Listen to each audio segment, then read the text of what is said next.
أعوذ بالله من الشيطان الرجيم بسم الله الرحمن الرحيم ولن ترضى عنك اليهود ولا النصارى حتى تتبع ملتهم قل إن هدى الله هو الهدى ولئن اتبعت أهواءهم بعد الذي جاءك من العلم ما لك من الله من ولي ولا نصير الذين آتيناهم الكتاب يتلونه حق تلاوته أولئك يؤمنون به ومن يكفر به فأولئك هم الخاسرون صدق اللہ العظیم۔ ترجمہ: وَلَن تَرْضَىٰ عَنْكَ الْيَهُودُ وَلَا النَّصَارَىٰ، اور ہرگز نہیں راضی ہوں گے آپ سے یہود اور نصارہ، حتیٰ تتبع ملتہم، یہاں تک کہ آپ ان کی ملت کی پیروی کریں۔ قل ان ھدی اللہ ھو الھدی، اے محبوب آپ فرما دیں کہ بے شک اللہ کی ہدایت ہی ہدایت ہے۔ وَلَئِنِ اتَّبَعْتَ أَهْوَاءَهُمْ، اور اگر آپ نے ان کی خواہشات کی اتباع کی، بعد الذی جاءک من العلم، بعد اس کے جو آ چکا ہے آپ کے پاس علم، ما لک من اللہ،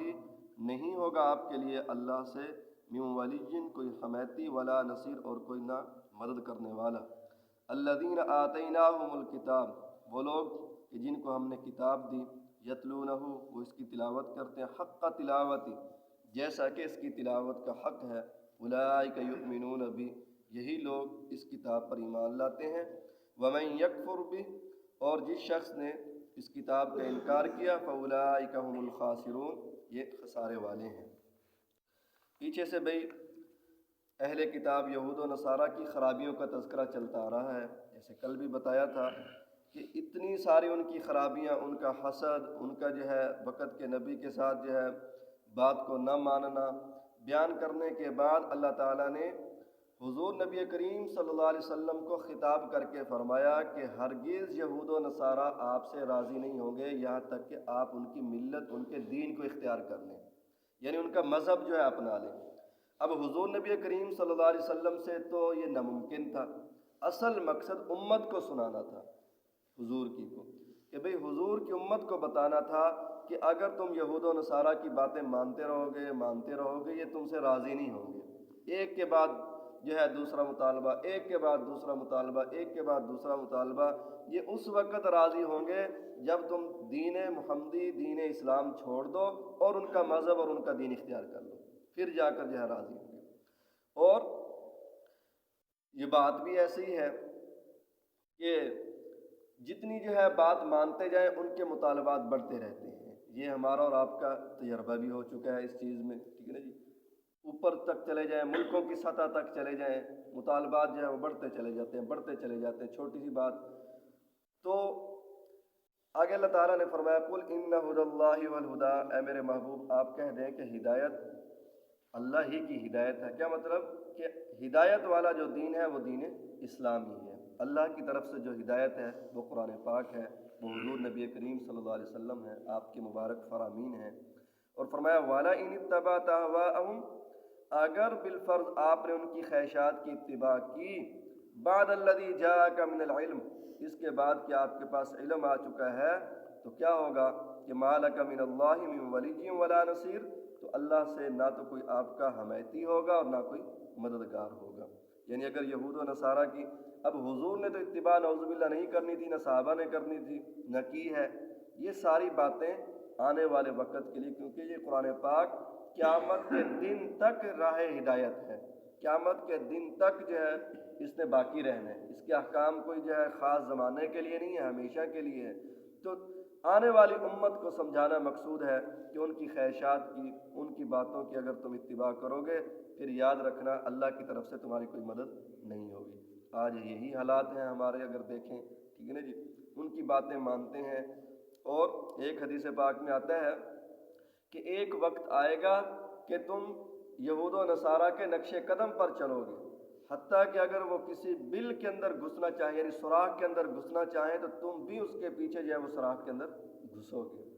ہماری اجتماعی زندگی یا اوپر کے جو حالات ہیں بڑوں کے یا وزیر یا وغیرہ جو ہوتے ہیں سیاستدان، وہ تو ایک الگ ہے۔ ہم اپنی عوام کے اندر دیکھ لیں کہ ہم کتنا جو ہے ان کے رواجوں کو، ان کے فیشنوں کو کتنا جو ہے وہ پسند کرتے ہیں، کتنا جو ہے اس کے ساتھ محبت کرتے ہیں۔ اگر کوئی الٹا سیدھا بھی وہ فیشن بناتے ہیں تو ہم مسلمان اس کو بھی اپنانا شروع کر دیتے ہیں، اتنا جو ہے وہ ہم گر چکے کہہ لیں، یا ہم اتنا جو ہے ان کے پیچھے چلنا شروع کر دیں۔ آپ کے سامنے ہے داڑھیوں کے جو ہے ڈیزائن کیسے بنائے جا رہے ہیں، مونچھوں کے ڈیزائن کیسے بنے ہوئے ہوتے ہیں، اور جو ہے شہروں کے اندر جا کر دیکھو بالوں کے ڈیزائن عجیب عجیب بنے ہوئے ہوتے ہیں۔ فیشن اپنی جگہ پر، وہ داڑھی کا ڈیزائن ویسے بھی خوبصورت نہیں لگتا، یعنی کہ ایک عجیب سا جو ہے وہ لگتا ہے۔ اور پھر اس کے بعد دیکھو اتنا جو ہے وہ گر چکے ہیں یا پیچھے جا رہے ہیں کہ انہوں نے کسی فلم یا کسی جگہ کے اندر آ گیا ہوگا، کپڑے جو ہے وہ پینٹ شرٹ پھٹی ہوئی ہوتی ہے یہ اس سے گھٹنے کے پاس سے، یہ بھی فیشن بنا ہوا ہے۔ شہروں کے اندر میں وہاں تھا تو ناظرے کی کلاس کچھ دن میں سبق جب استاد چلے جاتا پڑھاتا تھا، تو ایک لڑکا بڑے امیر تھا تو آتا اور اس کی پینٹ جو ہے گھٹنے کے پاس سے پھٹی ہوئی ہوتی۔ میں کہتا بھی آپ کو کیا بات ہے، ابو کپڑے نہیں دیتا، یہ وہ چپ کر کے بیٹھا رہتا۔ 2-4 دن کے بعد بتایا استاد جی یہ فیشن ہے۔ میں بڑا حیران ہوں، میں نے کہا یہ بھی فیشن آ گیا ہے۔ اتنا مسلمان جب حضور علیہ الصلوۃ والسلام کا فرمان سچا تو ہونا ہے، اب یہ بل کے اندر گھسنے والی بات ہی ہے نا اس طرح کی۔ یہ کپڑے بھی جو ہے ان کی دیکھا دیکھی، نئے کپڑے جو ہے وہ پھٹے ہوئے آتے ہیں، ٹھیک ہے نا جی۔ تو جتنا ہم ان کی مشابہت اختیار کریں گے وہ ہم سے خوش نہیں ہوں گے، یاد رکھیں، ٹھیک ہے نا جی۔ وہ اسی وقت ہم سے خوش ہوں گے جب اسلام کو چھوڑ دیں گے۔ اور پھر اس پر بھی نہیں ہے کہ وہ یہودی ہو وہ یا عیسائی ہو، وہ ان کو اس سے بھی سروکار نہیں ہے، بس حضور نبی کریم صلی اللہ علیہ وسلم اور قرآن کے ساتھ رشتہ اپنا ختم کر دو، یہی ان کی کوشش ہے۔ اور اللہ تعالیٰ نے آگے ارشاد فرمایا ہے کہ الذین آتیناہم الکتاب، کہ وہ لوگ کہ جن کو ہم نے کتاب دی ہے، یتلونہ حق تلاوتی، وہ اس کی تلاوت کرتے ہیں جیسا کہ اس کا حق ہے۔ قرآن پاک کی تلاوت ایسے کرنا جیسے اس کا حق ہے۔ اس سے کیا مراد ہے؟ اس سے مراد یہ ہے کہ قرآن پاک کے جتنے احکام ہیں، جن چیزوں کو قرآن نے حلال کیا ہے اس کو حلال سمجھے، جن کو حرام کہا ہے اس کو حرام سمجھے، جائز کو جائز، ناجائز کو ناجائز، یعنی جتنے بھی احکامات ہیں ان پر آدمی عمل کرے، یہ ہے حق تلاوت کرنے کا۔ اور ایک حدیث پاک میں آتا ہے کہ بہت سے قرآن پڑھنے والے ایسے ہیں کہ قرآن ان کے اوپر لعنت کرتا ہے، ٹھیک ہے نا جی۔ اب وہ کون سے ہیں قرآن پاک پڑھنے والے جن پر قرآن پاک لعنت کرتا ہے؟ کہ وہ قرآن کے اندر پڑھ رہے ہوتے ہیں واقیم الصلاۃ، نماز قائم کرو، لیکن نماز پڑھتے نہیں ہیں، واتوا الزکاۃ، زکوٰۃ ادا کرو، زکوٰۃ دیتے نہیں ہیں، واتموا الحج والعمرۃ للہ، حج اور عمرہ کرو، صاحب حیثیت ہے مالدار، حج اور عمرہ نہیں کرتے۔ اور اسی طرح جو ہے اور جتنے بھی احکام ہیں، زنا کا آ جاتا ہے، سود کا آ جاتا ہے، شراب کا آ جاتا ہے، جوے کا آتا ہے، ٹھیک ہے نا جی، رشوت کا آتا ہے، جتنے بھی احکام ہیں جب وہ پڑھے گا اور ان پر عمل نہیں کرے گا، زندگی اس کے خلاف ہوگی، عملی زندگی اس کی جو ہے برعکس چل رہی ہوگی، تو یہ قرآن پاک وہ ہے کہ اس کے اوپر ایک طرح سے لعنت کر رہا ہے۔ تو اس لیے قرآن پاک کی تلاوت کا حق یہی ہے بھی قرآن کو پڑھیں بھی صحیح اور اس کو سمجھیں بھی صحیح، اس کا ترجمہ یا جیسے تفسیر یا درس ہوتا ہے اس کے اندر آپ شریک ہوتے ہیں۔ میں کہتا ہوں کہ بھی نیت ضرور کیا کریں، جب بھی یہاں سے اٹھ کر جایا کریں جو بات سنی ہے اس کو عمل کے اندر لانے کی نیت کریں، باقی عملی طور پر کوشش بھی کرنی ہے، اگر کوتاہی ہو جائے تو اللہ تعالیٰ معاف کرنے والے ہیں۔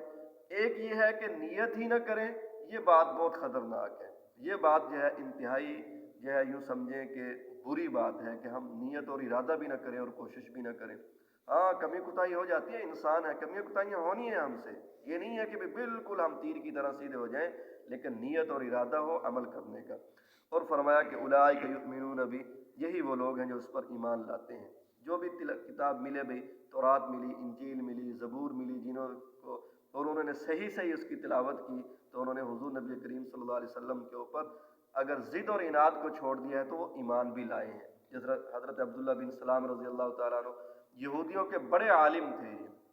ٹھیک ہے نا جی، اور ان کے باپ بھی جو ہے یہودیوں کا بڑا عالم تھا۔ جب یہ حضور کے پاس آئے، حضور کا چہرہ انور دیکھا تو دیکھ کر پتہ چل گیا کہ یہ جھوٹے کا چہرہ نہیں ہے، مسلمان ہو گئے۔ اور کچھ دیر کے بعد یہودی آئے اور حضرت عبداللہ بن سلام نے خود ہی کہا کہ حضور مجھے پردے کے پیچھے چھپا دو، اب دیکھتے ہیں ان کا شغل یہ کیا کرتے ہیں۔ تو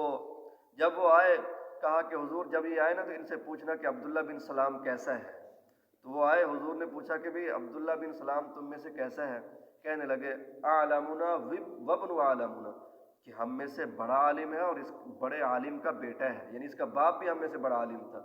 خیرنا وابن خیرنا، اور یہ بہترین ہم میں سے بہترین آدمی ہے اور اس کا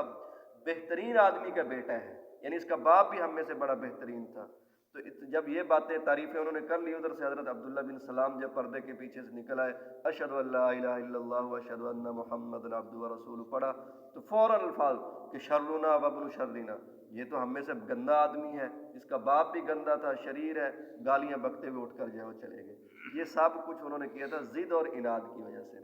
اور اسی طرح حضرت صالبہ ہے، حضرت عدی بن حاتم ہے، حاتم تائی کا بیٹا، یہ بھی مسلمان ہوا، اور بعد کے اندر علامہ اسد جو ہے وہ بھی مسلمان ہوئے۔ ایک جو ہے لکھا ہوا تفسیر کے اندر شاہی خاندان کا آدمی، اولکھ ویلیم اس طرح کا جو ہے نام لکھا ہوا تھا کہ وہ مسلمان ہوا، اور شاہی خاندان جو اس وقت شاہی خاندان تھا، آج سے 200-250 سال پہلے ملکہ وکٹوریہ اول جو تھی اس کے خاندان کا، اس نے اپنے شاہی خاندان کے 80 آدمیوں کو مسلمان کیا۔ اور وہ مسلمان کیسے ہوا، لکھا ہوا تھا کہ کوئی مسلمان وضو کر رہا تھا، وضو کرتے ہوئے دیکھ کر اس نے کہا کہ جس مذہب کے اندر یہ وضو ہے نا، یہ مذہب جھوٹا نہیں ہو سکتا۔ اتنی پیاری ترتیب کے ساتھ جو ہے وہ وضو کرنے کا طریقہ ہے۔ تو کچھ لوگ مسلمان بھی ہوئے ہیں، فرمایا کہ وَمَن يَكْفُرْ بِهِ، جو کتاب کا انکار کرے گا، فَأُولَٰئِكَ هُمُ الْخَاسِرُونَ، یہ دنیا کے اندر بھی گھاٹے میں ہیں اور آخرت کے اندر بھی گھاٹے کے اندر ہیں۔ اللہ تعالیٰ سے دعا ہے کہ اللہ تعالیٰ ہمیں قرآن پاک پر عمل کرنے کی توفیق دے۔